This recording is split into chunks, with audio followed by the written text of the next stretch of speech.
Thungathurthi MLA మందుల Samuel మరో వివాదంలో చిక్కున్నారు. లిక్కర్ సిండికేట్ నిర్వాహకుల నుంచి ఎమ్మెల్యే మామూళ్ళు అంటూ కూడా ఒక వీడియో వైరల్ అవుతోంది. వైన్స్ యజమానులతో ఎమ్మెల్యే డబ్బులు డిమాండ్ చేస్తున్న వీడియో సోషల్ మీడియాలో హల్చల్ చేస్తోంది.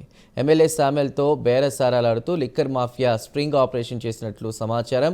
ఎమ్మెల్యే మామూళ్ల వ్యవహారం బయటపెట్టాలనే ఉద్దేశంతోనే సీక్రెట్ కెమెరాతో సిండికేట్ మాఫియా ఆపరేషన్ చేసిందని ప్రచారం జరుగుతోంది. అని ఏదన్నా లోకల్ వెళ్తే అందరితో కలిసిపోవాలి.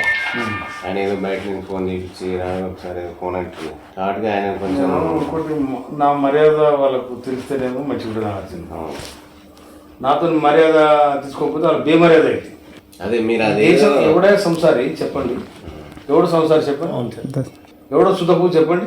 ఎలా దాదాపు కోట్ల రూపాయలు ఖర్చు పెట్టి గెలిచిన ఇక నాకు ముందే కట్టుకొని రేపు ఎన్నికల కోసం పెట్టుకుంటాను. నేను బయటకు వెళ్తే రోజు ₹1,00,000 మళ్ళీ ఇంటికి వచ్చాక డీజిల్ కుండా అయిపోయి మనం చూసినాం.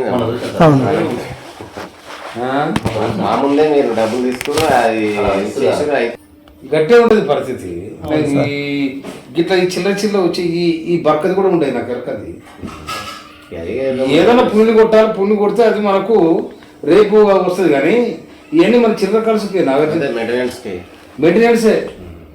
నాకు డైలీ ఒక డీజిలే ₹7,000 డీజిల్ వస్తాయి. నాకు వచ్చే జీతం కూడా నేను లెక్క చూసినా అయిపోయింది.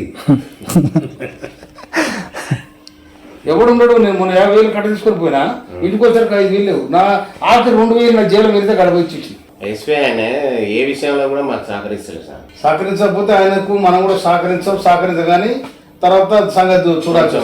కొంచెం మీరు అటు కన్ను పెట్టాలి. ఇంకోటి ఆ బెల్ట్ షాపులు ఉన్నాయి కదా, ఆయన ఏడేటు ఉన్నాయో ఆ బెల్ట్ షాపులు ఎటు పోతుంది అది చూసి జరసి చెప్తే ఇక అది గంట కనిపెడితే మేము అట్లనే కొంచెం సేఫ్ అవుతాం. తప్పకుండా ఏ విషయంలో మాకు సహకరిస్తలేదు. సిండికేట్ అయ్యాం అంటే కాలే, మేము మాకు ఇట్లు ఇవ్వాలి అట్లు ఇవ్వాలి. బయట వాళ్ళకి ఎట్లు ఇస్తా మరి అంటే మేనేజ్మెంట్ లోపల చూసుకోవాలి. నాకు ఇవ్వాలంటే బయట వాళ్ళకి ఇస్తాం, మనం ఏం చేస్తాం? ఏ రకంగా చెప్పినా కానీ మేము కావట్లేదు అని చెప్పి ఎస్బీఐ ఉంది కదా సార్ అని